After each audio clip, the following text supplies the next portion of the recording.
Salut tout le monde! Aujourd'hui, je vous reviens avec une vidéo review lecture. Il s'agit du dernier roman que j'ai lu, mon Dieu, très récemment. Là, je l'ai terminé il y a comme 2 jours.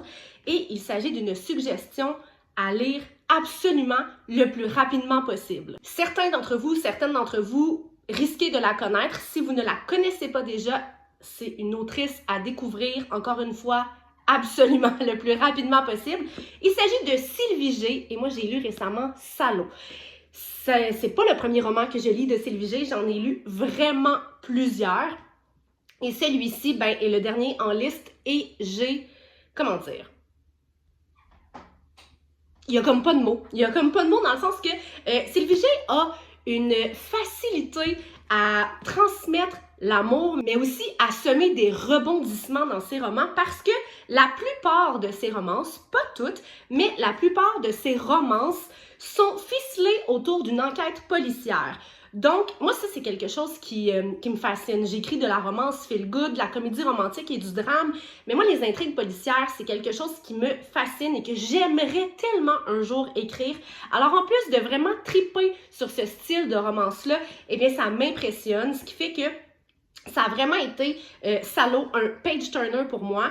Je vais vous résumer le mieux possible le roman en ne cherchant pas trop mes mots parce que j'ai tendance à chercher mes mots. Là, je veux pas que personne m'excuse ici, mais des petits troubles hormonaux dernièrement, de filles de fin trentaine, presque début quarantaine, et ça a une influence sur tellement de choses dans ma vie, dont chercher mes mots à l'oral, chose qui m'est rarement arrivée dans ma vie, mais là, voilà, une chance, il y a du montage. Je vais faire du montage quand j'ai fait des et des T, sauf ceux-là.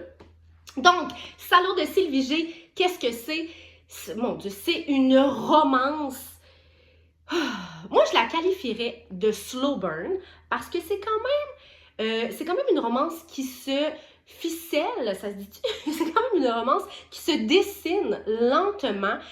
Et habituellement, moi, les romances slow burn, ce ne sont pas mes favorites. Et là, celle-ci m'a tellement surprise. Puis là, ce serait peut-être pas un slow burn pour tout le monde. Pour moi, c'en est un parce que c'est quand même une relation qui s'installe, qui prend le temps de s'installer, tout ça.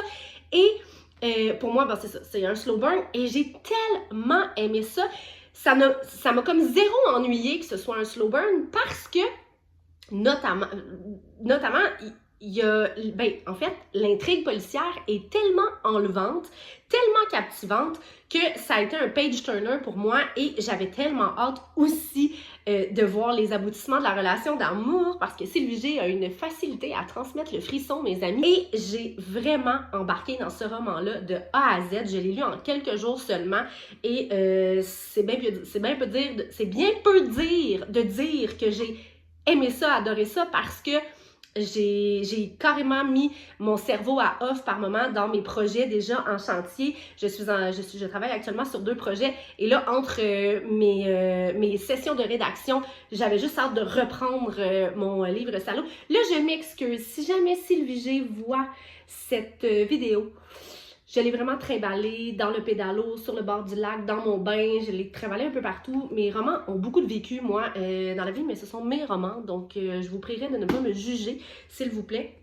J'aime les romans qui ont du vécu de toute façon. Alors qu'elle vient de débarquer au crime majeur de la police de Boston, Elizabeth Stevens ne laisse personne indifférent. Avec sa beauté naturelle et son franc-parler, elle dégage une aura de mystère qui semble chavirer tout particulièrement son partenaire, Jonathan Serra.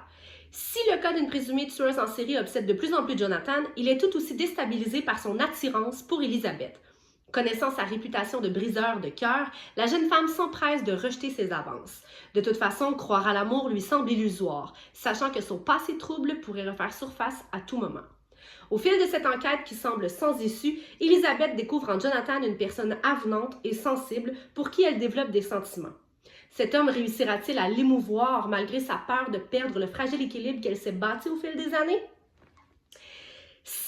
Seigneur, c'est 2 romances que tu veux lire cet été. Je me suis tellement laissée charmer par, de un, la couverture. Par ailleurs, c'est une réécriture, c'est une réédition parce que la première version de Salo, c'était Femme fatale. Et Sylvie a réécrit la version de Femme Fatale pour en faire Salo. J'aime tellement la couverture, elle est magnifique. Il y a un petit relief aussi dans le titre. Je la trouve tellement belle, même si moi, je magane mes livres et que je m'en excuse constamment. C'est un roman que je trouve magnifique. Et voilà comment je décrirais les romans. Ben, en général, les romans de Sylvie G sont très souvent des thrillers psychologiques romantiques. Et c'est ce qui me charme parce qu'elle le fait avec un doigté tellement juste. Dans une autre vie, Sylvie G était intervenante auprès des jeunes en difficulté.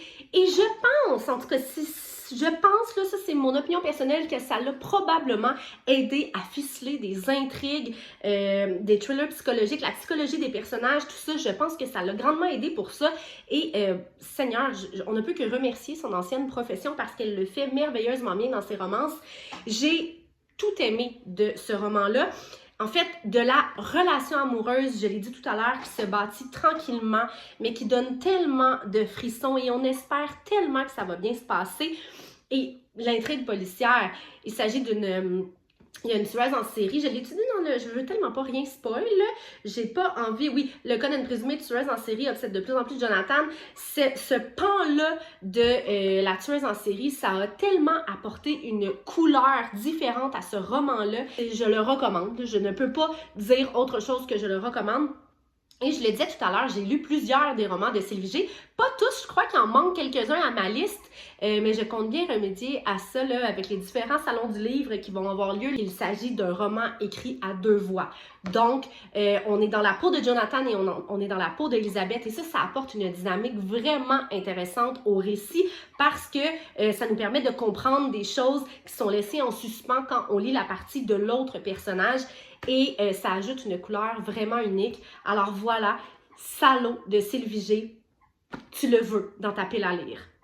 Et là, attache ta tuque parce que la deuxième partie de cette vidéo, je vais élucider des points, des idées préconçues sur le métier d'autrice, des choses que j'aurais aimé savoir avant de devenir une autrice publiée et des petits secrets du métier d'autrice. L'une des premières choses qu'on me dit souvent en salon du livre, c'est « Oh mon Dieu, ça a tellement l'air le fun d'être autrice, tu prends ton petit café. » Moi, j'habite sur le bord d'un lac et je m'en cache pas. Je partage régulièrement des photos de mon espace de travail et on me dit souvent « Ça a tellement l'air le fun. » Ton petit café, ton chien, c'est tranquille sur le bord du lac. Mon Dieu, ça doit être merveilleux d'écrire des romans. Oui, mais pas que. Parce que si écrire un roman, c'est agréable, c'est le fun, quand tu aimes ça, quand c'est ta passion, tu en manges, tu tripes écrire un roman, eh bien, ça prend beaucoup de temps. Et du temps qui, bien souvent, dans la plupart des cas, n'est pas rémunéré, ce temps-là.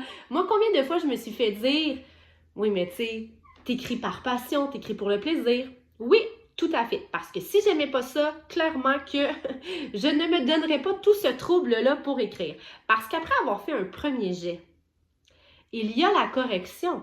OK, en fait, je devrais plutôt dire les corrections. Si moi, je corrige mon roman une première fois avant de l'envoyer à mon éditrice, on se relance la balle souvent. Mon éditrice va lire le roman en entier, elle va m'envoyer des mots de lecture, des commentaires, me le renvoyer, je vais peaufiner mon texte, relire ses commentaires, qu'est-ce que je garde, qu'est-ce que je garde pas, je vais discuter avec mon éditrice, voir, OK, ça, ouais, tu trouvais que c'était moins clair, et ça prend parfois plusieurs semaines.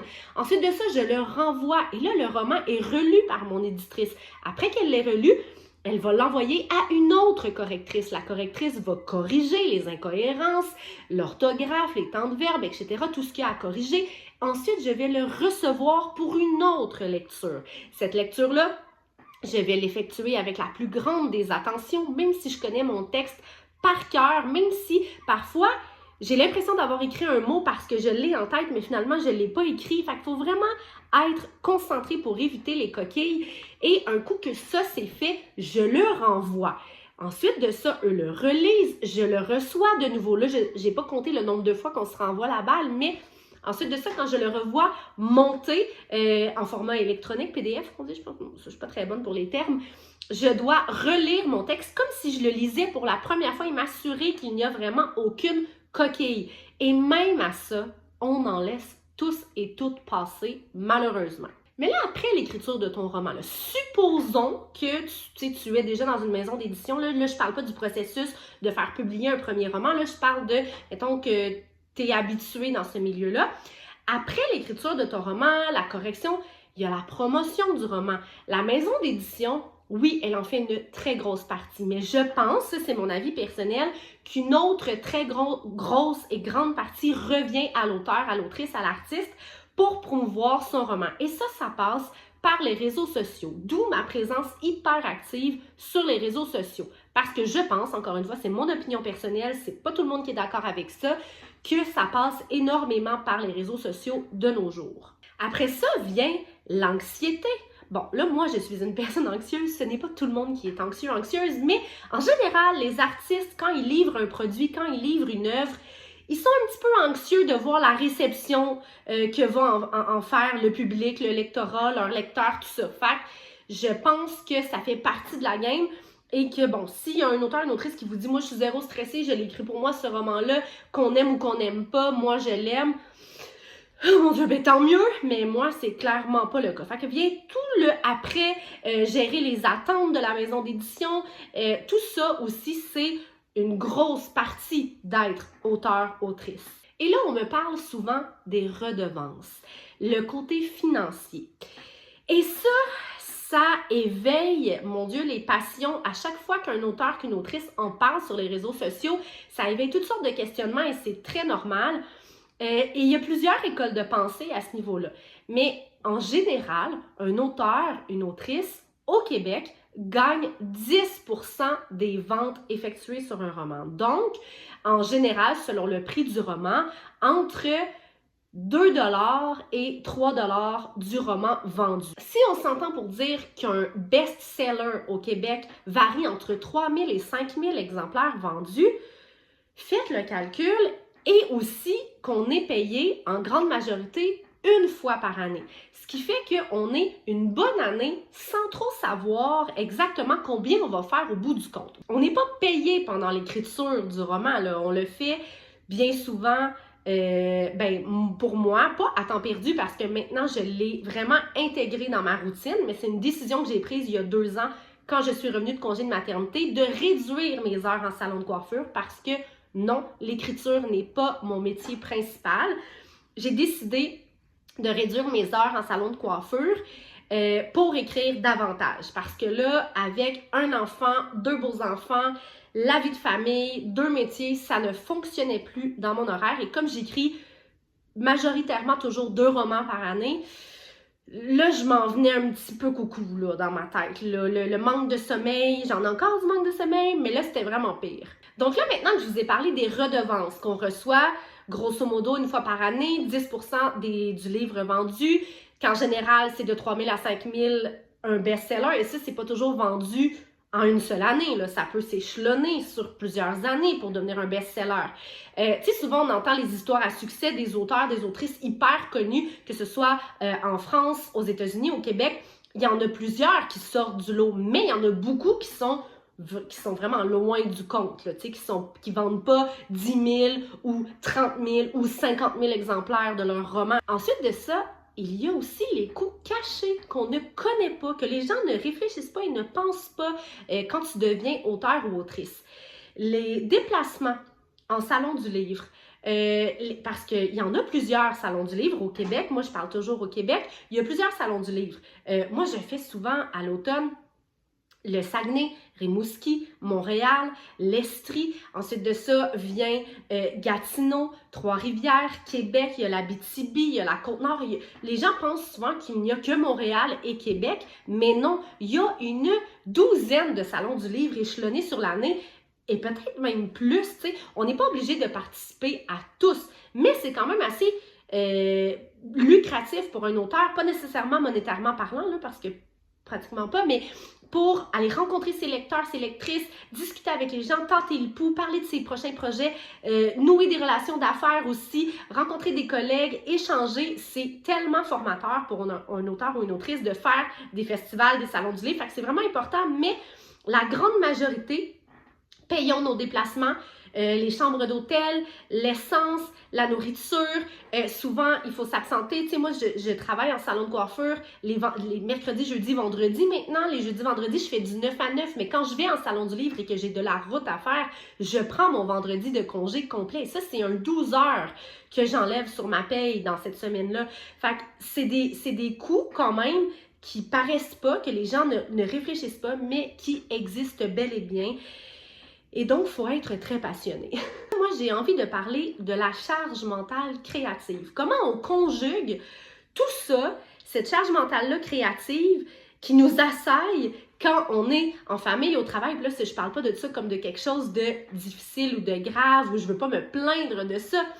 Mais ce que je veux dire, c'est que moi, là, j'écris mon horaire maintenant et comme construit. Les lundis, mardis, je suis à la maison et j'écris, je remplis mes projets. Je remplis mes projets. Du mercredi au vendredi, je suis au travail. Le week-end, je suis avec ma famille. Mais là, l'inspiration, là, en tout cas, pour certaines personnes, c'est peut-être comme ça que ça fonctionne. Tu t'assois, puis tout va bien. Tu t'instaures une discipline là, fixe puis rigoureuse et bon, ce journée-là, j'écris.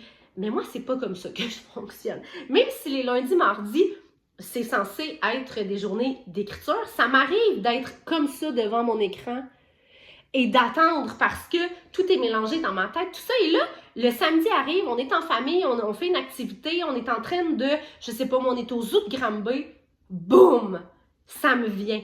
Je peux pas manquer ça, je peux pas manquer cette idée-là. Fait que c'est sûr que je vais aller écrire dans mon téléphone, je suis tout le temps un petit peu absente.